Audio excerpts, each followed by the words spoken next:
E aí, meu povo, tô de volta, como é que vocês estão? Tudo de boa? Sejam muito bem-vindos, vocês já sabem a casa de vocês, entra, fique à vontade, abre a porta da geladeira, pega o que você quiser, senta no sofá, coloque seu pé em cima da mesa porque a gente vai começar mais um vídeo. Mas antes eu quero agradecer a vocês, muito obrigado mesmo pelo feedback do vídeo passado. Eu não fazia noção de que vocês iam gostar tanto daquela bobeira toda, aquela palhaçada, mas fico muito feliz que vocês tenham gostado. Caso vocês queiram ouvir mais dessas bobeiras, dessas histórias bobas aí que já aconteceu comigo, deixa aqui no comentário que eu vou ver e vou trazer pra vocês com certeza, ou daquele vídeo mesmo, pode comentar.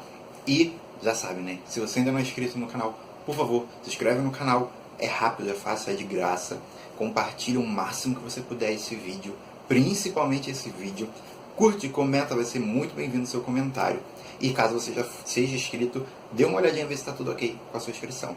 Hoje a gente vai falar sobre um tema chato, infelizmente não vai ser nada divertido, mas eu te peço encarecidamente, fica comigo até o final do vídeo, preste bastante atenção, vamos ouvir, vamos ecoar essa voz, porque a gente vai falar sobre racismo. Eu quero começar o vídeo reproduzindo uma frase que eu li no Instagram, se eu não me engano, da Bruna Marquezine, posso estar enganado, mas eu tenho quase certeza que foi lá, onde ela dizia que o racismo sempre existiu. A diferença é que hoje ele é filmado. Para quem não sabe, eu sou dos anos 90, eu nasci em 91, e por muitos e muitos anos eu tive muita vergonha, raiva, ranço, asco da minha raça. Eu não me aceitava como um indivíduo preto. Aí você deve estar falando, Rodrigo, você não é preto, você é moreno, você é claro. Não, eu sou preto. Eu posso não ser um preto retinto, mas eu sou preto. E eu tenho muito orgulho da minha cor hoje.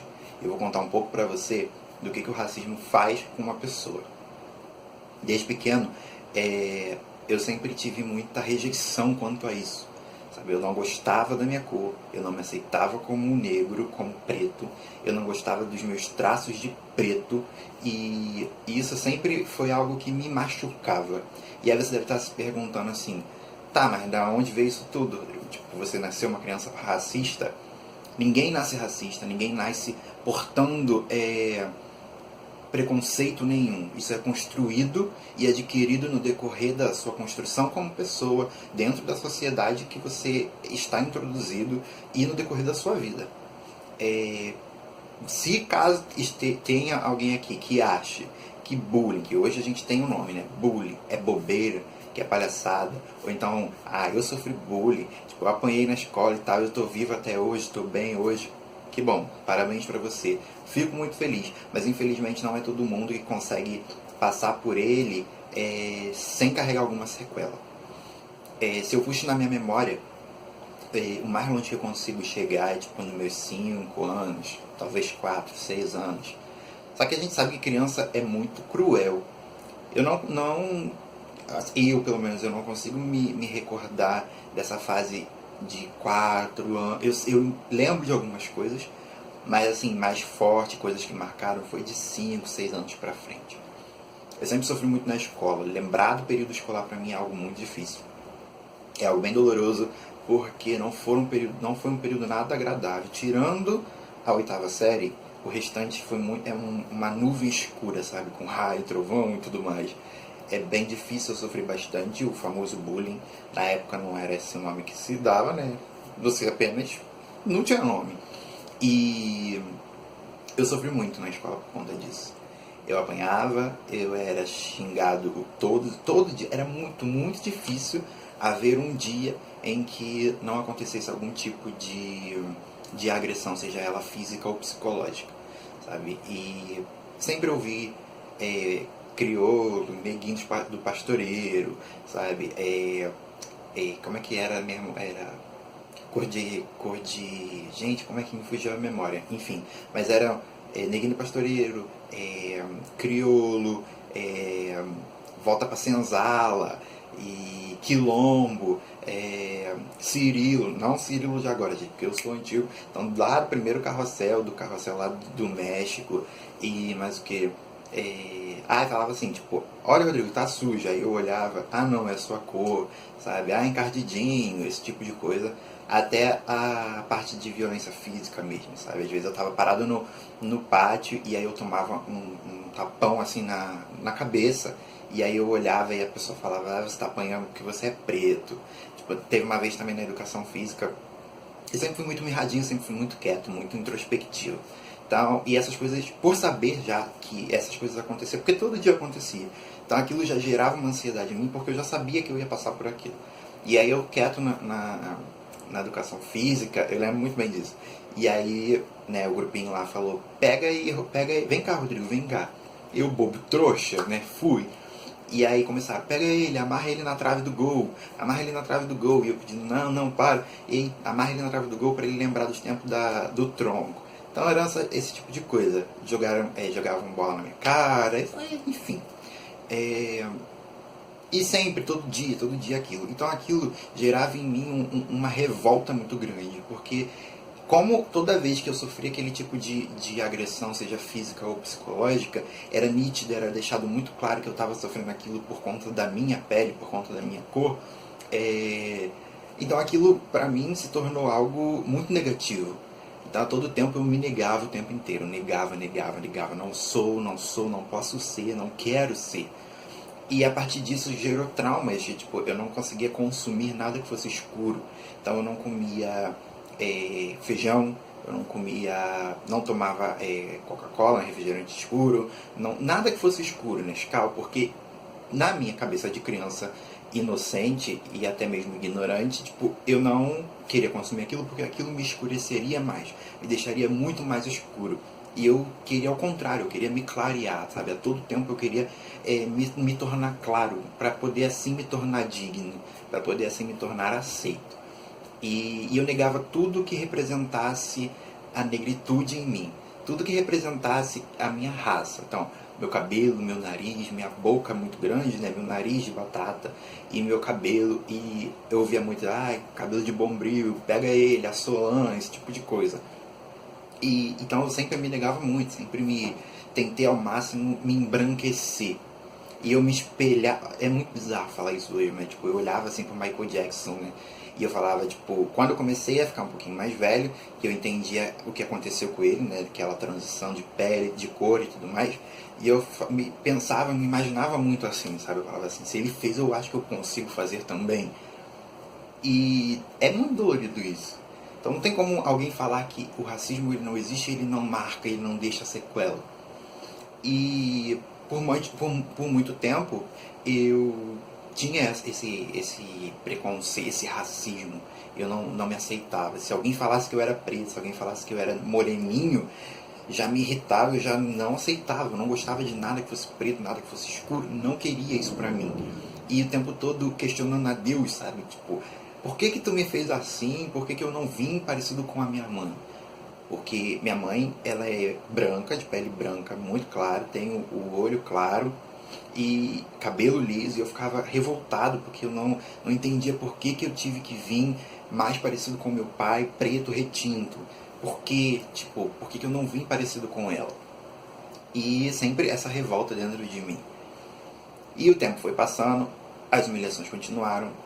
Uma que me marcou muito também, depois dessa da trave, foi... Eu estava saindo da cantina, eu estava com guaraná natural e um hambúrguer na mão, e eu precisava dar uma volta assim por um muro, descer 3 degraus para passar em frente ao parquinho dos bebês, para poder chegar no pátio.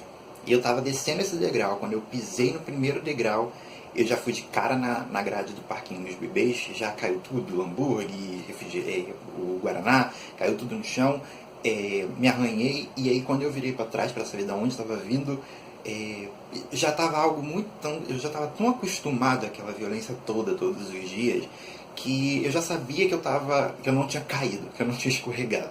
Até porque também eu sentia as mãos atrás, né, nas minhas costas.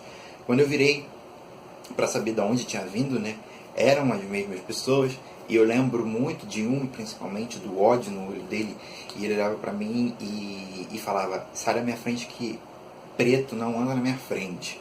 Você tem que estar sempre aí, abaixo de mim.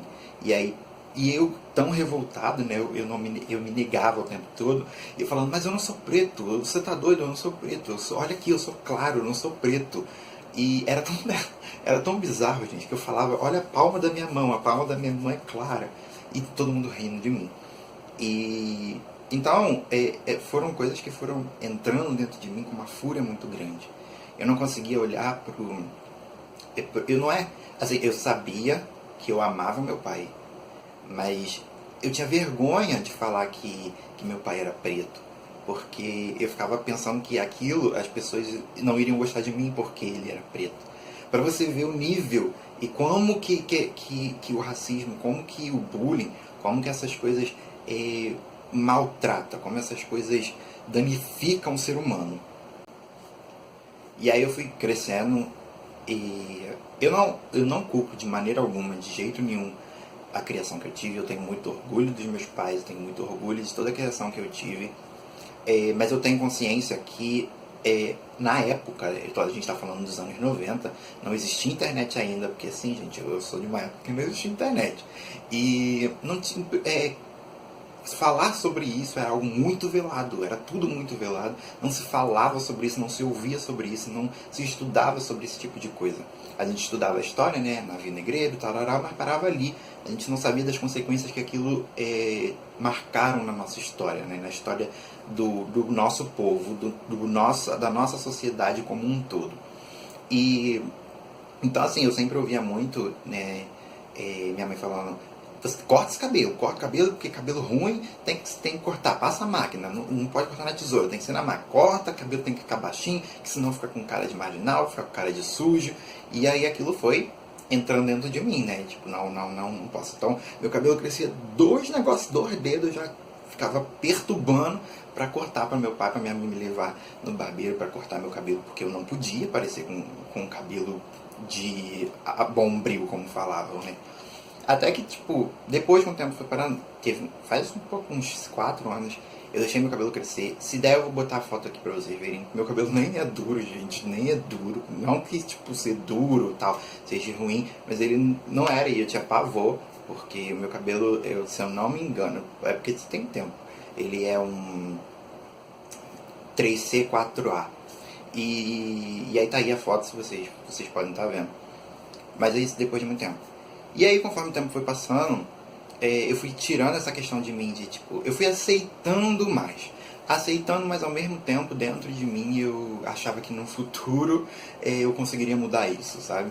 É engraçado que, tipo, eu nunca pensei que eu poderia lutar a favor da minha cor, da minha pele, da minha raça. Eu sempre achava que no futuro eu ia conseguir me embranquecer. E o tempo foi passando, eu fui aceitando mais ou menos, mas com aquilo, né? O tempo todo querendo me clarear. Branquinho, moreninho, moreno claro. Eu adorava falar que eu era moreno claro. Não, eu sou moreno claro. E, enfim, aí o tempo foi passando, eu entrei na faculdade, né? Nessa que eu falei nos outros vídeos, não. Lá atrás. Entrei na faculdade. Aí, quando você entra na faculdade, querendo ou não, sua mente se desconstrói muito, você começa a entender melhor as coisas, você começa a perceber que o mundo não é o ensino médio, sabe? Que é bem diferente as coisas. Então eu comecei a aceitar mais ou menos. Só que o tempo todo a minha autoestima foi afetada muito, por muito tempo, né? Durante todo o processo escolar. E então eu rejeitava tudo que mostrasse a minha negritude. Então eu rejeitava muito meu cabelo. Quando eu recebia um elogio, alguém falava: ah, você é bonito, nossa, que boca bonita. Eu, não, tá maluco, tipo, a minha boca enorme, meu nariz gigantesco. Então, o tempo todo, né, na defensiva. E aí, o tempo foi passando, mas isso dentro de mim. Não é porque eu me aceitava mais. Eu ficava na esperança de um dia conseguir mudar isso de algum jeito. Até que eu comecei a sentir de novo na pele a questão do racismo. Porque até então, depois desse períodozinho da faculdade, eu achava que eu não tinha o direito de falar sobre isso. Que as pessoas iriam olhar pra mim e falar assim: quem é você para estar falando sobre isso? Não é seu lugar de fala. Porque eu achava que só quem poderia falar sobre racismo seria aquelas pessoas que sofrem muito, sabe? Como se o que eu sofri fosse... não tivesse importância. Então eu achava que só quem fosse um preto retinto que poderia falar sobre isso. Porque com certeza essas pessoas sofrem mais do que eu. Porque eu entendo o meu lugar de privilégio como um preto não retinto. Porque é muito diferente do meu pai, por exemplo, que é um preto retinto. E aí, você começa a andar sozinho e tudo mais, e eu comecei a reparar ao meu redor. Eu tô olhando pra cá, gente, só pra ver o tempo. Eu comecei a olhar ao meu redor. E dói. Dói quando você entra numa loja e o segurança vem atrás de você.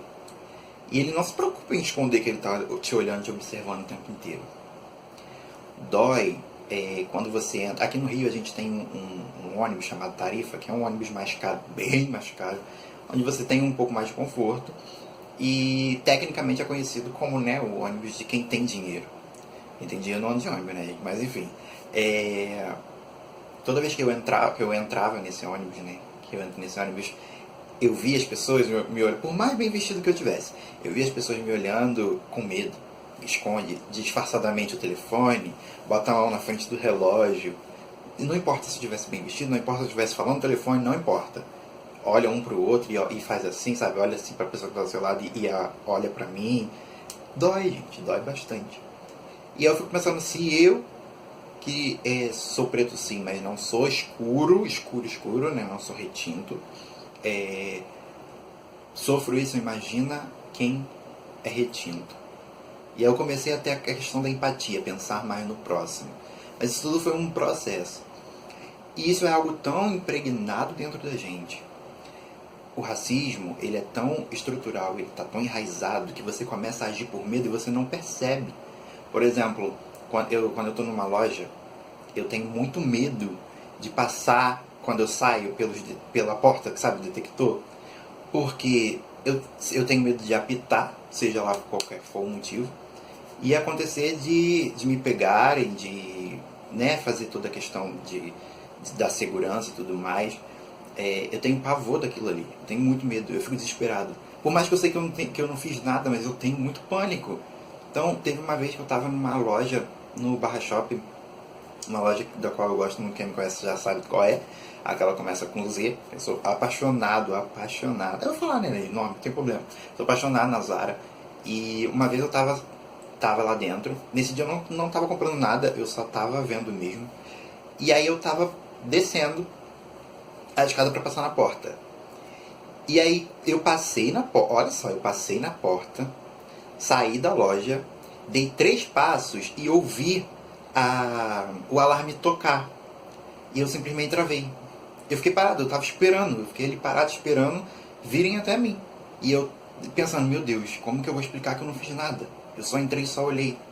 Porque essa questão de você entrar e só olhar é algo que preto não consegue fazer direito. Porque você precisa comprar nem que seja uma bala para você provar que você não fez nada, para você provar que você não estava ali com más intenções. E aí eu parado ali no meio do shopping, as pessoas passando, eu parado. E aí aos pouquinhos eu fui virando e eu fui vendo que era a bolsa da moça que tinha apitado lá atrás. E aí 2 coisas passou na minha cabeça. Essa questão de, meu Deus, eu tô condicionado. E outra coisa foi a forma educada, como aquela mulher bem vestida, branca, loura, ela era loura, e estava sendo tratada pelo segurança. Eu fico pensando se comigo seria da mesma forma. Então, são coisas que vão acontecendo na nossa vida que a gente vai abrindo o olho, a gente vai percebendo, opa, peraí, não é uma bobeira. Não é algo banal, não é mimimi, não é vitimismo. Eu não estou aqui para me vitimizar. Eu estou aqui para te mostrar a realidade e para te falar que isso existe e que mata. E continua matando e vai continuar matando se continuar dessa forma. A gente precisa fazer algo. Meu pai, como eu já disse, ele é preto retinto e ele trabalhou em uma empresa internacional de carro aqui no Brasil durante mais de 25 anos. Que é o amor dele, tem muito orgulho de trabalhar lá, de ter trabalhado lá porque ela fechou. E ele era responsável técnico por toda a questão mecânica da concessionária. Então, todo o carro, antes de sair para o cliente, depois de ser vendido, ou se tivesse algum problema o cliente levasse lá, passava por ele, né, para ter o aval dele. E uma vez ele precisou ir testar um carro na Barra, quem conhece aqui sabe, né, na Avenida das Américas. E era um carro de luxo, é uma empresa de luxo, e ele foi parado pela polícia. Porque, como assim, preto, dentro de um carro de luxo de milhões de reais, né? Mais de 300 mil reais um carro daquele. Na época era um carro de lançamento. E ele foi parado. Teve que sair do carro, passar por todo o constrangimento, toda a vergonha. Eu não sei se aconteceu, nunca perguntei, mas eu acredito que tenha havido a revista. E ele passou por tudo isso. E ele falando que ele trabalhava na empresa, por isso que ele estava com o carro, e não acreditaram nele. Sabe por quê? Porque a palavra do preto, ela não tem valia. A palavra do preto é a mesma coisa do que nada, não vale. E aí eles tiveram que ligar para a empresa teve que informar que sim, ele era funcionário, mesmo ele estando com crachá, mesmo ele estando com uniforme, e só assim ele foi liberado. Então não venha dizer que não existe, que é mimimi, porque existe. Essa questão que aconteceu nos Estados Unidos aconteceu aqui no Rio, na Barra também, onde um menino esquizofrênico, com a mãe gritando, implorando, pedindo clemência, que o filho era doente, o filho não estava fazendo nada, foi enforcado na frente de todo mundo, a multidão gritando e falando que ele não tinha feito nada, foi enforcado e morto, porque ele era preto. Então continuam nos matando. Seja você preto retinto, preto claro, não importa. Preto claro não, preto não retinto. E a gente precisa falar, a gente precisa gritar, a gente não aguenta mais. De eu ter, por exemplo, estar andando na rua à noite, de madrugada, voltando para casa, voltando do trabalho, e ouvir e ver as pessoas trocando de calçado por medo. E de novo, não importa o quão bem vestido eu esteja. Trocam, já trocaram. Eu já ouvi na loja que eu trabalhei numa loja no Shopping Leblon, né, comecei na Barra, fui pro Leblon, e eu ouvi, tanto em uma quanto em outra, eu trabalhava na administração, e comecei no estoque, porque preto tem que ficar escondido, preto não pode estar, ainda mais numa loja de grife. E comecei na Barra, fui pro Leblon, e eu queria muito ir para vendas, eu era da administração, queria muito ir para vendas, porque eu gostava, porque eu gosto muito da questão de moda, e eu queria, porque a comissão era muito boa, gente, era muito, muito boa. E eu acabava vendendo, porque tinha vezes que a loja estava muito cheia, não tinha vendedor suficiente, acabava que eu vendia. Teve vezes que eu já vendi 3 mil, 4 mil e pouco, e eu tive que escolher para quem dar a comissão, para qual funcionário da comissão eu podia ficar com aquilo. E eu ouvi do gerente de uma dessas lojas falar que eu só poderia chegar até ali, eu não poderia ir para a linha de frente, sabe? Porque eu não me adequava ao perfil de vendedor. E se você questionasse se era por conta da cor e tal, não, nós temos um negro na equipe. E esse negro na equipe, ele era uns 3 tons mais claro do que eu. Bem mais claro do que eu. E ainda tinha olho claro. Então, não tem como eu dizer pra vocês que não é racismo, porque é. Tá velado, tá enraizado, a pessoa pode até achar que não é, mas é. Então, a maioria da população carcerária no nosso país, e eu acredito que no mundo, é negra, é preta, sabe por quê? Porque o preto não tem oportunidade. Não estou aqui defendendo, você está defendendo criminalidade, você está defendendo bandido, não. Eu estou te dando fato. Fato contra fato não há argumento. O preto não tem oportunidade. Eu posso ter a mesma qualificação que um branco, ou até maior. E se eu for um preto retinto, isso piora. O branco vai ser sempre escolhido. Não importa. Tem um homem formado em relações internacionais, ele fala 5 línguas, as 5 línguas da ONU. Ele fez intercâmbio para o Japão, fez intercâmbio para, se não me engano, se não foi para a Inglaterra, foi para os Estados Unidos. E ele trabalha como cobrador de ônibus em Petrópolis, região serrana do Rio de Janeiro. Um homem completamente qualificado. Só que ele é retinto, bem retinto. Os fatos estão aí, só não vê quem não quer, gente. Só não vê quem não quer. Hoje eu tenho muito orgulho de falar, eu sou preto. Eu tenho orgulho da minha cor, eu tenho orgulho da minha raça. E enquanto eu puder, eu vou lutar, gritar para defender isso. E para dizer, basta. Parem de nos agredir, parem de nos rejeitar, parem de nos matar. Sou preto sim. E tenho muito orgulho disso. Bom, gente, o vídeo foi esse. Não foi um vídeo alegre, mas extremamente importante. Eu quero agradecer vocês por terem ficado aqui comigo. Por favor, compartilhe o máximo que vocês puderem esse vídeo. Se inscreve no canal, me dá essa força. Já sabe, né? Vai lá no meu Instagram, me segue, curte lá minhas fotos, umas fotinhas legais. E a gente vai conversando mais sobre esses e outros temas. E temas divertidos, temas alegres também, para descontrair mais pra frente, tá bom? Grande beijo, tchau!